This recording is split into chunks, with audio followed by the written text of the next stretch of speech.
So sometimes I just feel like people don't maybe understand where we are in our timeline. And it's interesting because a lot of people don't really understand time.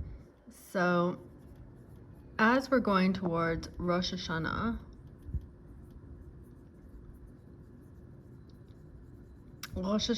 which is a new year.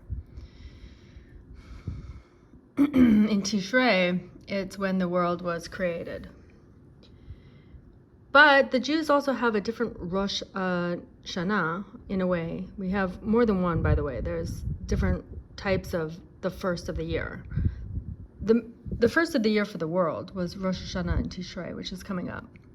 But for the Jewish nation, when we came out of Egypt, our first of the year then also became Pesach in Nisan. And so just again, a little bit about time, even though I have a whole class just about time and it's pretty short, so maybe you want to go check it out. But if there's 5 dimensions to the universe, according to the Sefer Yetzirah, the Behir, and whatever, it is the 3D in the physical. Then you have the spiritual dimension, spiritual, and you have time. And time is so important to Judaism.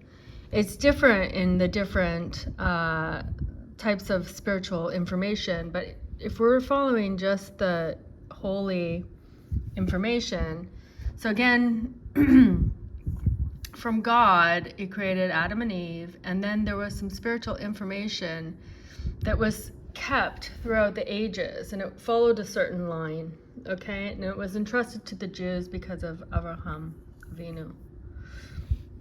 Okay, so there is definitely a holy side and an unholy side, and there's nothing really in between. There's buffers, and again, I have other classes on that.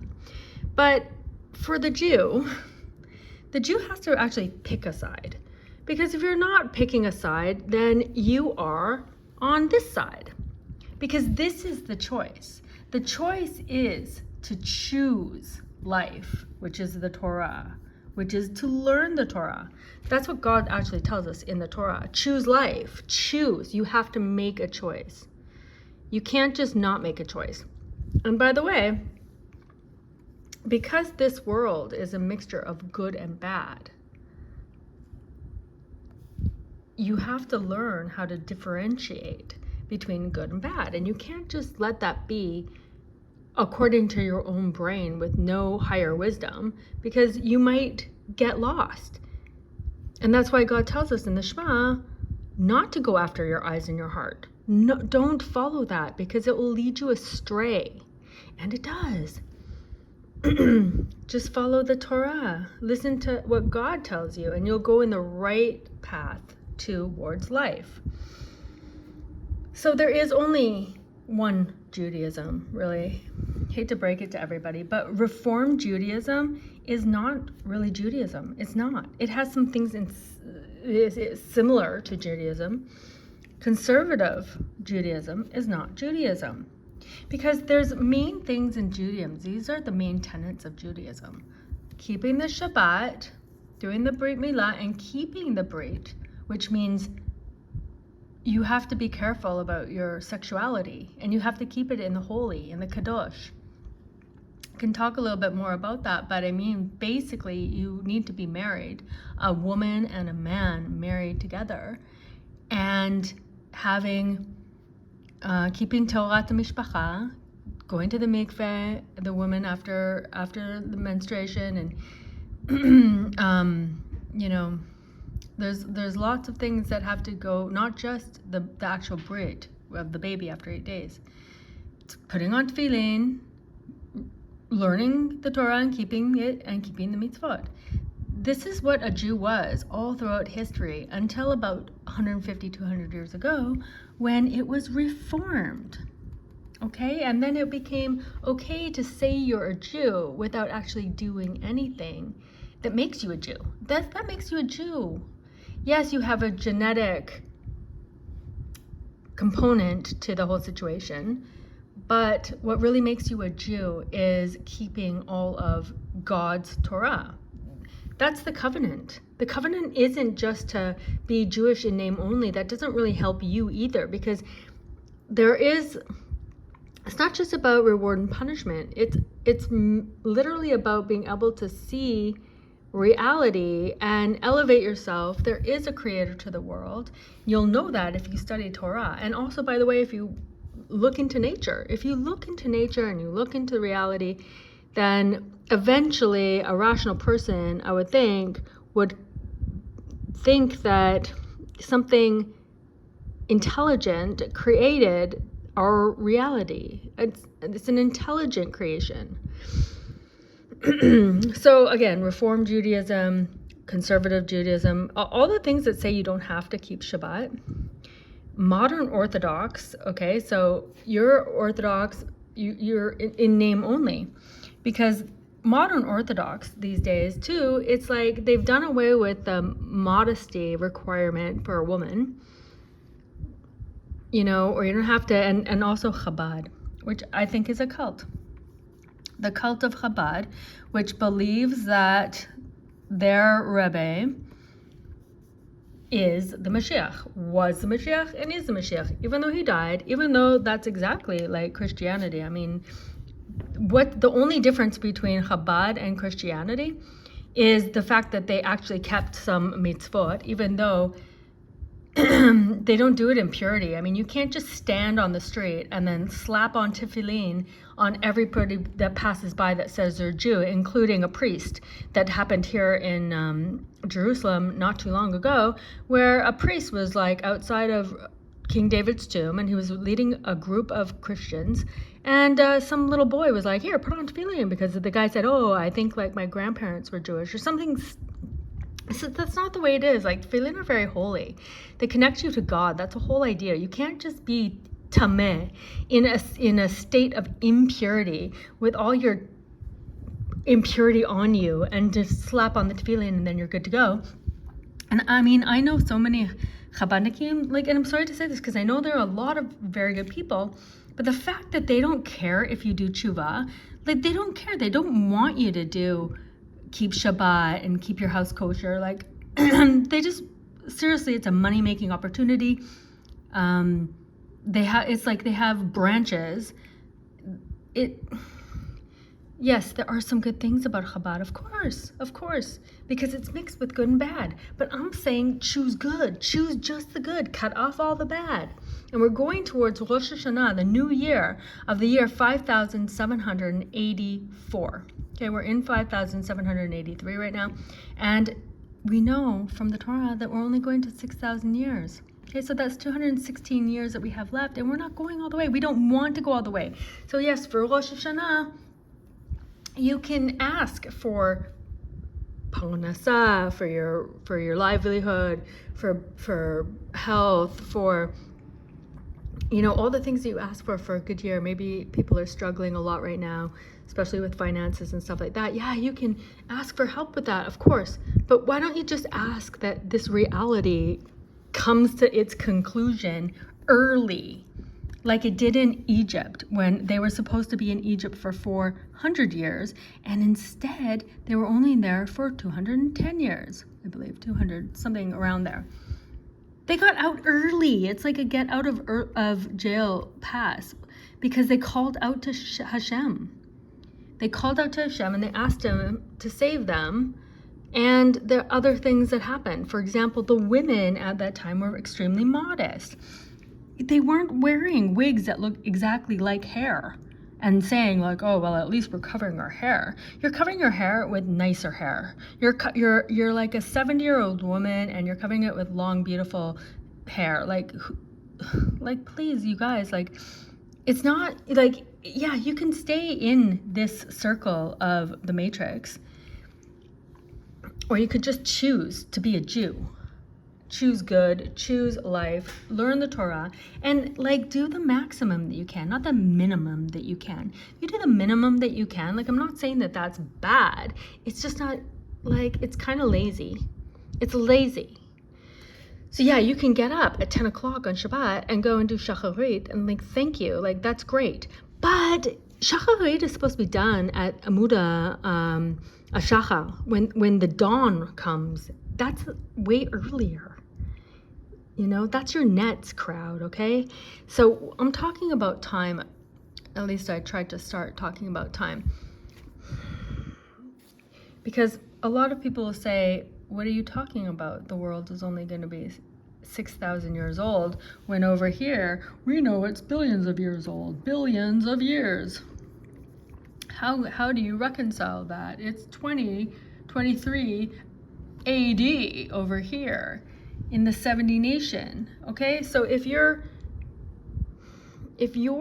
perception of reality is influenced by non-Jewish philosophy, you're living a non-Jewish life, which means that you're not doing any of this.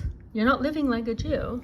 You're not completely focused all the time, most of the time, on the holy and how to make yourself holier and how to make yourself better, how to improve your characteristics, your midot, how to be a better person, how to become holier and purer, more pure.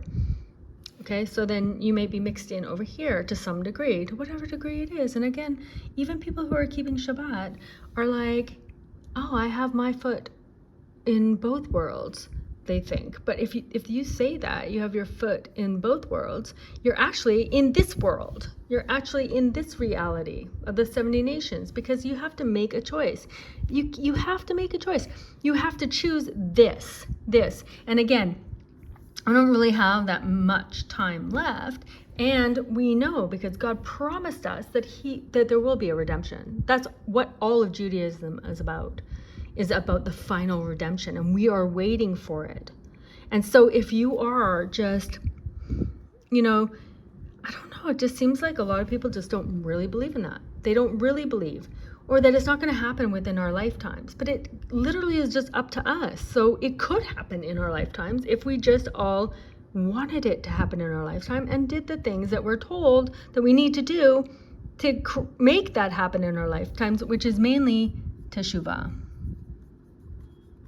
So yeah, it's great. It's super wonderful that you go and do a bunch of mitzvot, and mitzvot are good. You should do mitzvot, but that's not going to bring the redemption. The redemption is going to come from teshuvah, by repenting, coming back to Hashem, and becoming the nation that we promised we would be, a nation of Torah and Hashem, being holy.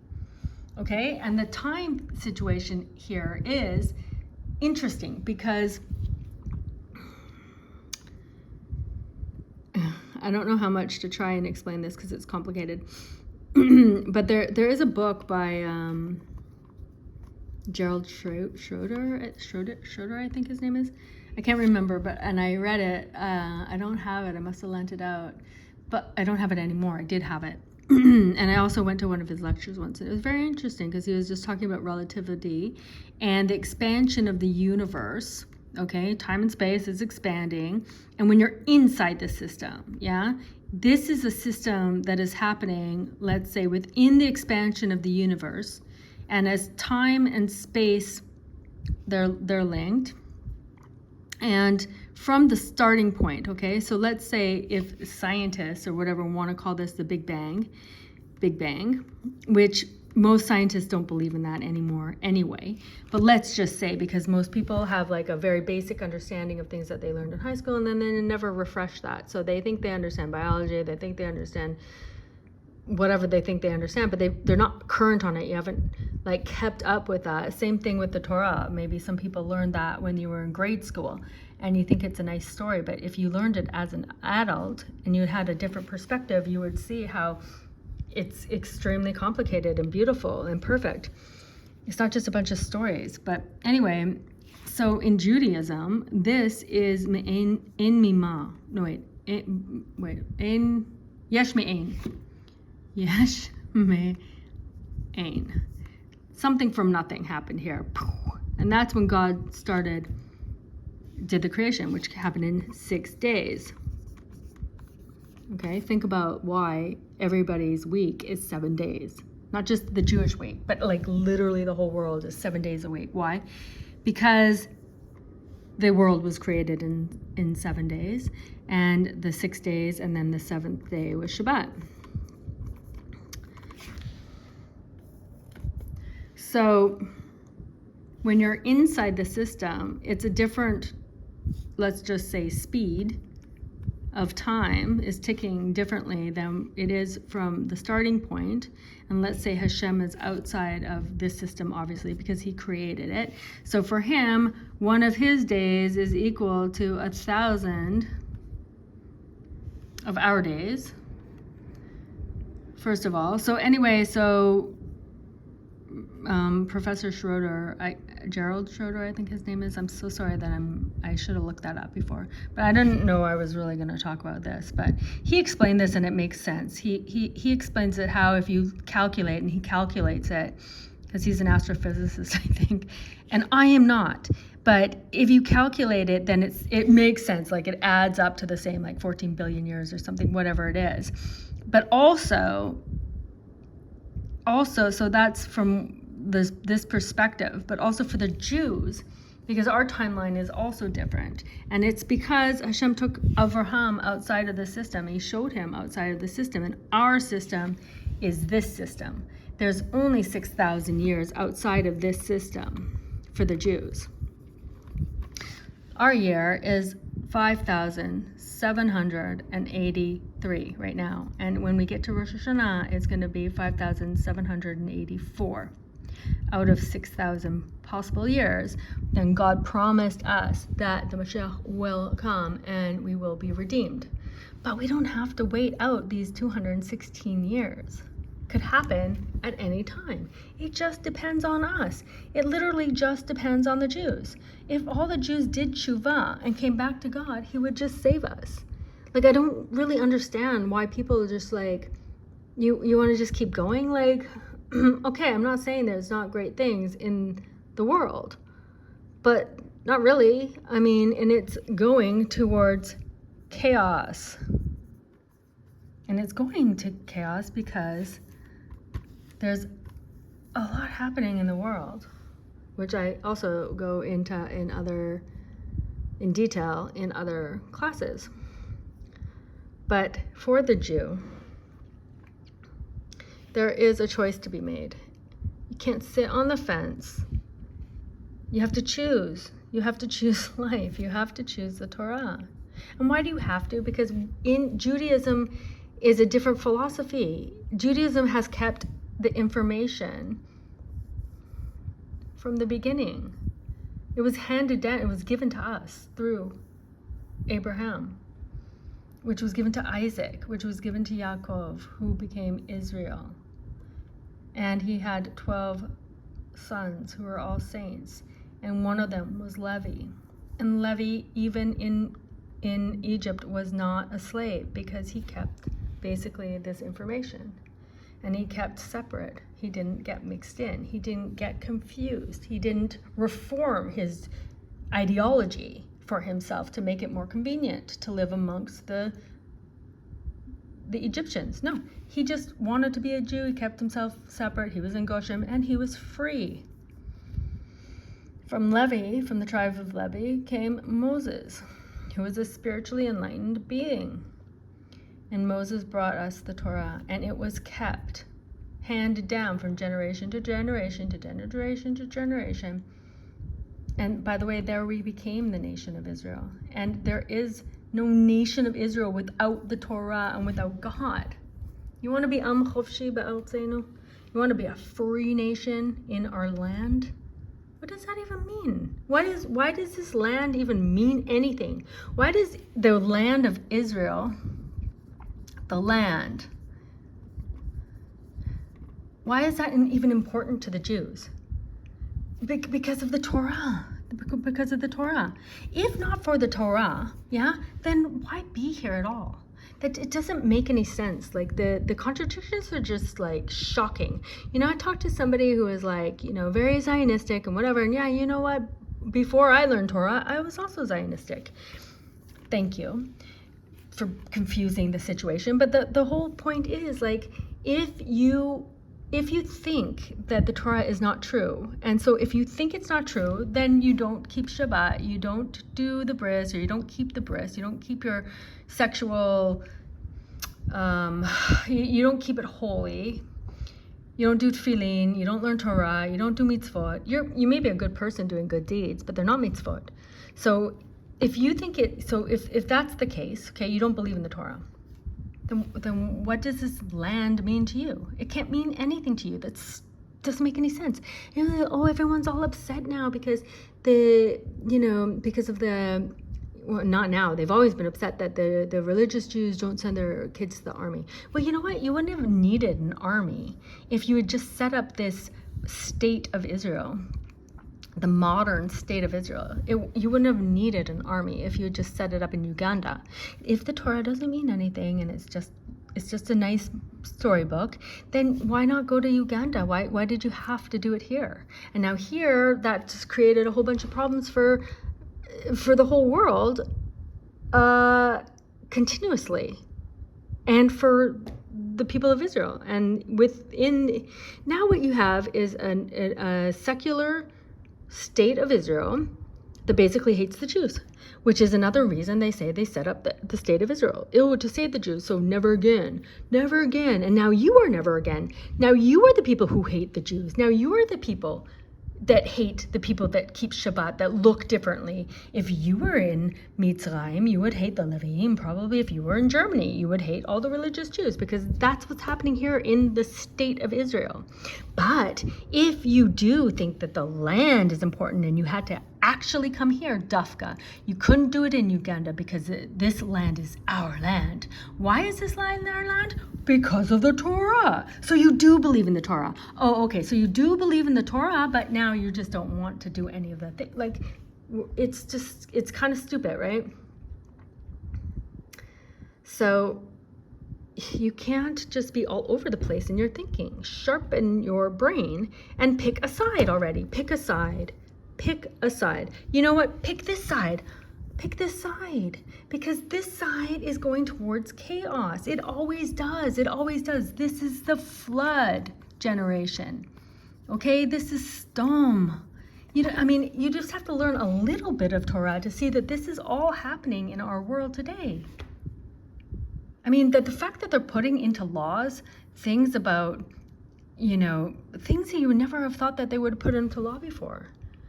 Like that you could go to jail for saying that a man cannot have a baby. Or it's just like, there is holy and there is unholy, okay? And it's not so clear here in this ideology what is what, because what is good and what is evil? Well, it's subjective. But is it subjective? The truth is not subjective. The truth, the actual truth, is objective, and it's unchanging because it's the truth. The truth doesn't change with the whims of society, with the times, with whoever's in power. That's a lie. That's a lie. It's not the truth. The truth never changes. The truth stays the same. And the truth for the Jews is the Torah. It's doing all the things that are in the Torah. It's connecting to God. And ultimately, it's returning to God, repenting, and knowing that our timeline is coming fast approaching the year 6,000. So it's just when we want the Geula. It's just when we want to trigger the Geula. Yeah, you can have another year. Rosh Hashanah, just another year, and another year, and another year, and keep doing it. Keep doing it. And no matter how hard it gets, because it's getting harder and harder, no matter how many times they decide to put you in lockdown, how many times they decide to make you take an injection if you want to have any freedom at all, no matter what they try to do in terms of the cost of living and for no reason, and all the other crazy things that are happening in our world today. Or you could just literally live like a Jew and help the redemption come and free literally everybody in the whole world. So you have to pick a side. There's no in the middle. There is no Reform Judaism. That's a lie. It's a nice lie too, because it's like, yeah, you can identify and have all the social benefits of being a Jew. Benefits, I guess, if there are any benefits socially to being a Jew. Community, I guess, and whatever. But it's not Judaism. Conservative Judaism is not Judaism. Modern Orthodox Judaism is like, why? I mean, because you want both worlds. You want to look like, you don't want to look like a Jew. You want to enjoy this world. And Judaism literally tells us, like, this world is Hevel Chevelim, says Shlomo HaMelech, the King Solomon. This world is a vanity of vanities, and it is going to end in 216 years or before. So pick a side. If you're not picking a side, you've left the choice up to other forces, other influences over your brain. Shana Tova.